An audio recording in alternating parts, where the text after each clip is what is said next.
everybody. Welcome back to another episode of Coco and Daltz. We're real people bringing you real reviews of all the latest streaming offerings on Amazon Prime Video, Disney Plus, and Netflix. I'm not Daltz. And I'm not Coco. And not Coco. What are we talking about today? Oh, yeah. We're really excited about this one, Coco. This one is Mank, just freshly out on Friday, 2 days ago as we record this podcast. It's about Herman J. Mankiewicz, who is the esteemed screenwriter from the 30s and 40s, most notably the screenwriter for Citizen Kane, which many people believe, maybe myself, I'm not sure, is the greatest movie of all time. Wow. Greatest movie. So it's Orson Welles directed it, and he, in those days, credit was not necessarily spread around accordingly. So he might have written it, he might not have written it, but the idea here is it's a window inside the creative genius of Herman Mankiewicz and him trying to get Citizen Kane written and then produced. Okay. And that's the summary of the movie. Now, it's a lot more complicated than that. Gary Oldman plays Herman Mankiewicz, and then there's a very good supporting cast. Is that your nickname for him, Hermy? Hermy. Well, he's called Hermy in the movie, so it's not just me. I think you nodded off at that point when he was called Hermy. There's a really good supporting cast around him. Nobody really of huge notification there because I think they put all the money in the Gary Oldman bucket. And Gary Oldman was really good in this, but I don't really want to say what I thought of it until I hear what you think of it. So you go ahead, Coco. Tell us what you think of Mank. So I didn't like it as much as I should have. It just didn't stick the landing for me. Ooh. I mean, don't get me wrong. It was Gary Oldman was fantastic. Mm-hmm. I liked Amanda Seyfried in one of the supporting roles. Mm-hmm. She played William Randolph Hearst's mistress. Mm-hmm. Charles Dance, who played William Randolph Hearst, I thought he did a good job. Mm-hmm. Tom Pelphrey, who played Mank's brother, I thought he did good. It was visually stunning. They shot it in black and white. It was supposed to look like a movie from that era. Yep. And it totally did. The production values were amazing. The costuming, the sets. Even complete with the random flaw on the that you watch older films, and then they have like that little circle in the top corner. It actually had that occasionally throughout the movie. Yeah, and it even, in addition to looking like a movie from that era, it was also written like a movie from that era. So it had like really fast, witty dialogue. Mm-hmm. And I really enjoyed their use of flashbacks to show how Mank came to have a grudge against William Randolph Hearst, mm-hmm. and how he ended up no longer working for Metro-Goldwyn-Mayer, and how all of that led to him creating Citizen Kane as, a stand-in for William Randolph Hearst. Mm-hmm.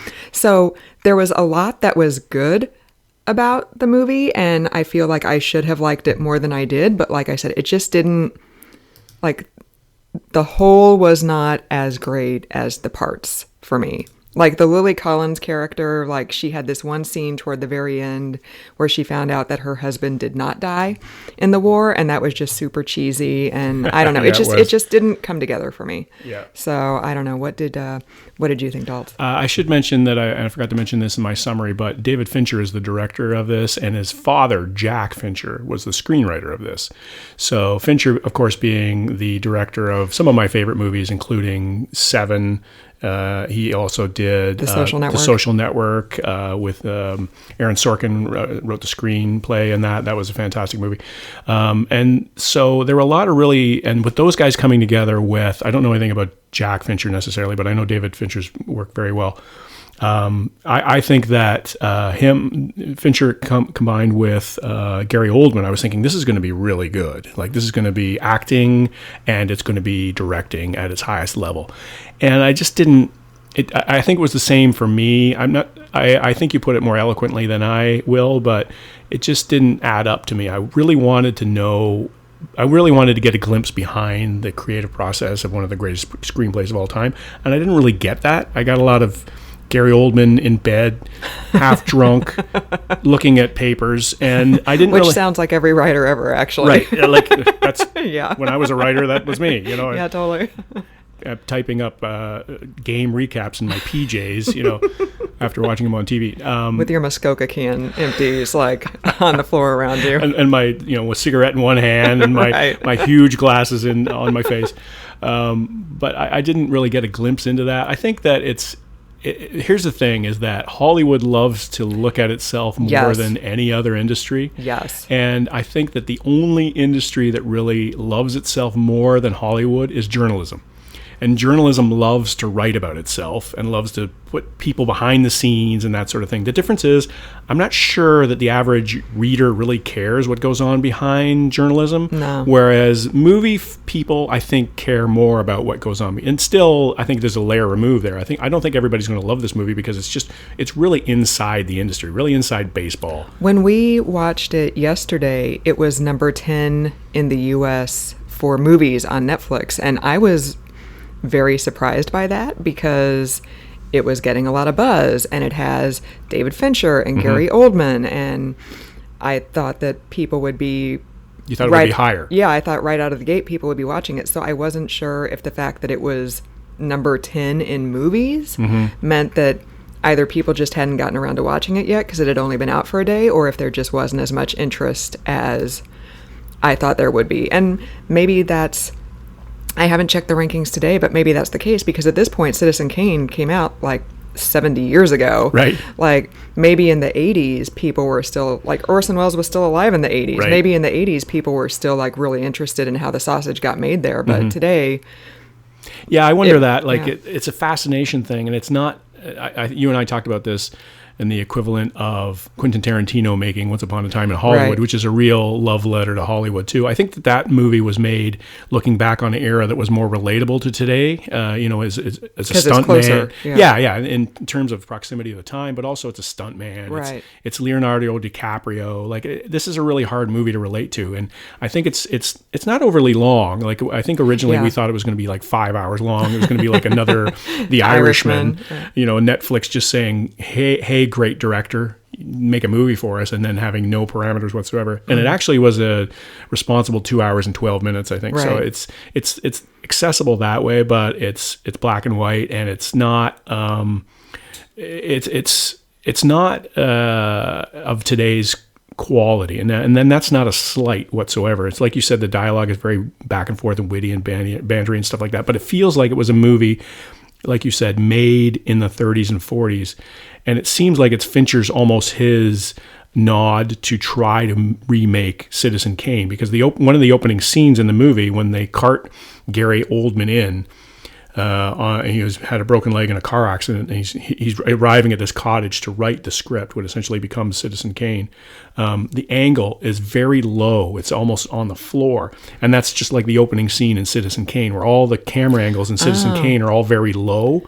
And the lighting is very challenging in Citizen Kane, whereas the primary, like the thing about Citizen Kane is, yes, it's a fantastic script, but the cinematography in that was leading edge for its time in the late 30s and early 40s, in that you had the protagonist talking and you couldn't see his face in the scene. You could only see the people that were lit in the scene were the people behind him.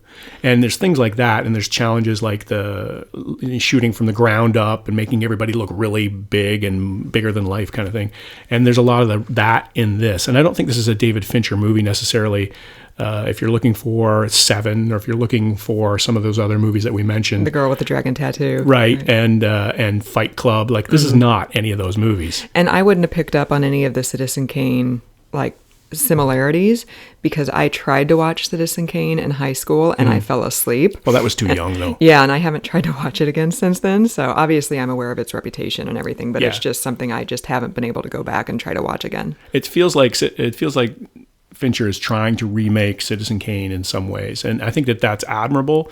But it's just an impossible task. I mean, it's considered one of the greatest movies of all time. So I think it was less a David Fincher take and almost like a David Fincher mirror up against Citizen Kane, and that's a really tough challenge. Gary Oldman was fantastic in it. Like you said, the other supporting characters were really good, and the supporting actors. But I just didn't. It didn't have a second or third act to me. It just felt like it was one story, and there wasn't a lot of tension there. They tried to introduce some tension, they tried to introduce some conflict, and I didn't buy it. And maybe it's because I'm used to watching explosions and superhero movies and stuff like that. And we've been watching The Mandalorian every week, so this is right, what right, which is half an hour long, and the last couple have been really good and packed with thrills. But this it's tough. It's tough because you don't want to rain down on the parade that is Netflix bringing us all these great directors and everything like that. But I'm of the mind that I've yet to see really, like we got Roma, we had The Irishman. I was just thinking about Roma. I did like this more than Roma. Like Roma to me was just pointless and indulgent, and I didn't like it at all. Yeah, but this was, even if it wasn't my favorite thing that I've ever seen, I wasn't just like, oh God, like 20 minutes in, is this thing over yet? Like it was 2:12, and they could have cut some fat for sure. They probably could have cut a solid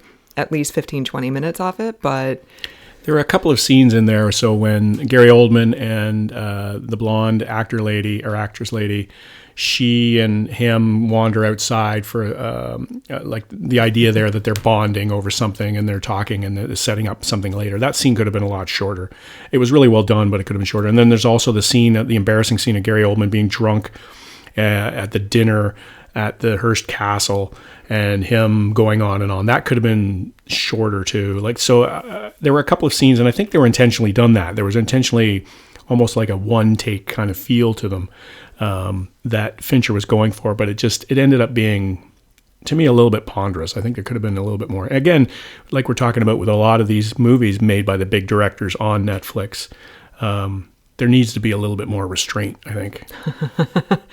and then there is going to be a restraint, and we're going to be like, let the directors do what they do. Like, they know what they're doing. You can't please everybody all the time. I think this movie will probably get all sorts of accolades. I haven't really read a lot about it yet, but I'm sure because it's all about Hollywood, just like Once Upon a Time in Hollywood, which neither one of us really liked all that much. No. I think it'll be like that, where you get all this praise just because it's about Hollywood and it's an insightful, different look. So listener won't know this, but actually about 10 years ago, I had another podcast with a friend of ours. We also talked about pop culture and entertainment, and that was the year that Argo came out.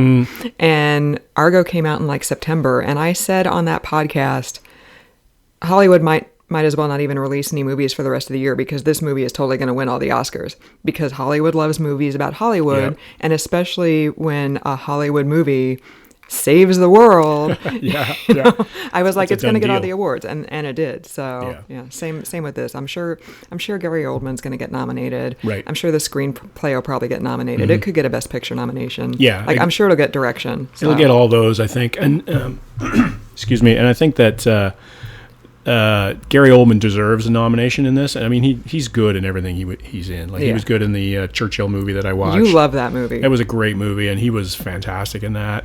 And he's always a good villain. I look back on I think it was the Bruce Willis space movie that he was in. He was a villain, and he was the only good thing. And he was in Armageddon? He was in The Fifth Element. Oh, okay. He was the bad guy in The Fifth Element. I was going to say, I do not remember Gary Oldman in Armageddon. Oh, my God. Yeah, and he was the best thing about that movie, because he was so over-the-top campy, but it was perfect in that movie. So there's a lot of things to say about Gary Oldman. He really gets into the part. He really got into this part, and he drives this movie. But I'm not going to recommend this. I think if you love Hollywood, then I think you'll find it to be a good viewing. But otherwise, I think you could watch 2 episodes of The Mandalorian instead.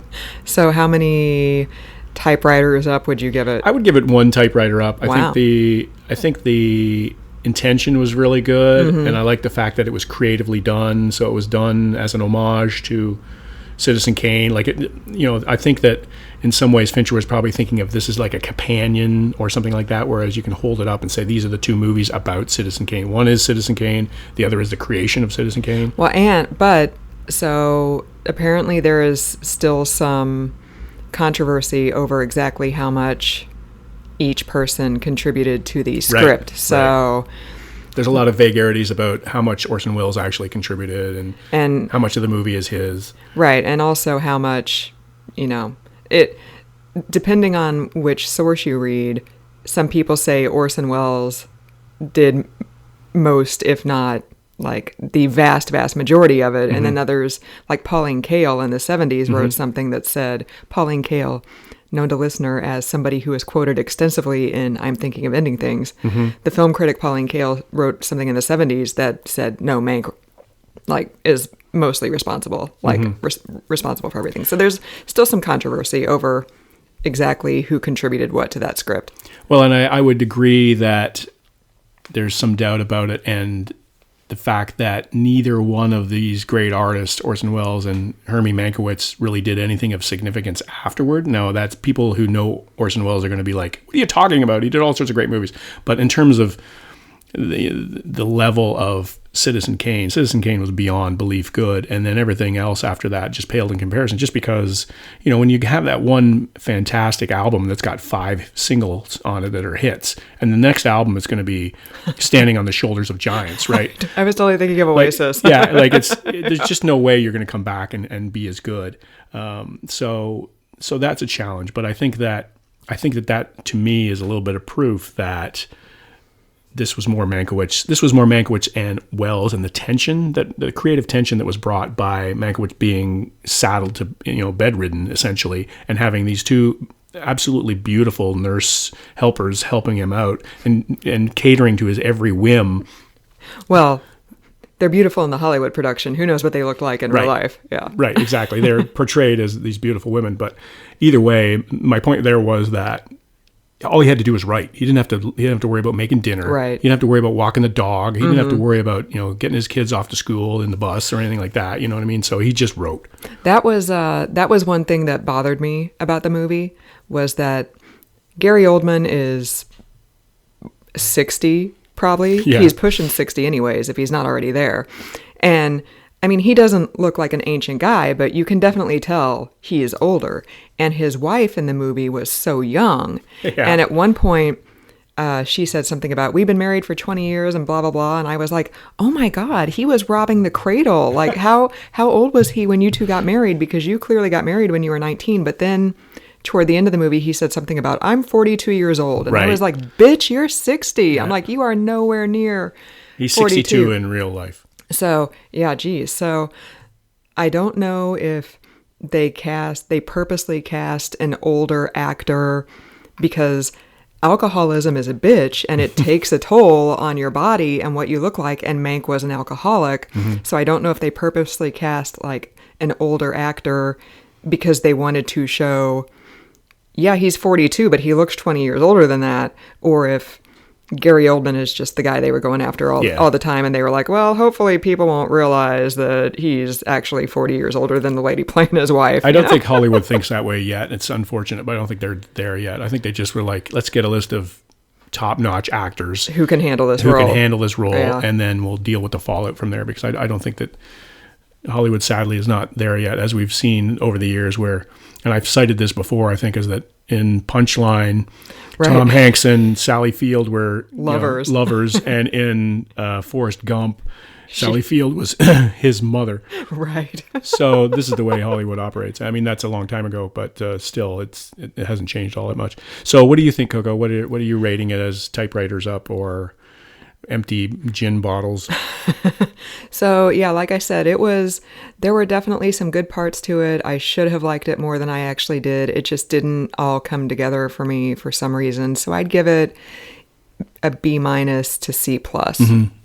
I agree with you. I really wanted to like this more, and I like to, writers. I identify with writers in some certain way, and I want to know about the creative process a lot more than I did in this. But this one, it didn't do it for me, and maybe it was just my expectations. Maybe I should have had different expectations going in. But I heard it was really well regarded and really well done. And like I said, Fincher and Oldman combination, I was looking forward to it, but just didn't deliver the paper to my door like I thought it would. Good one. It's out in the driveway somewhere, and I got to find it. Stuck to the driveway because we had a frost last night. Right, exactly. So that's it for another episode of the podcast, listener. Thank you for joining us. We have more exciting podcasts ahead, including more Mandalorian. So stay tuned. Oh, yeah. So for another episode, I'm not Coco. And I'm not Dolph.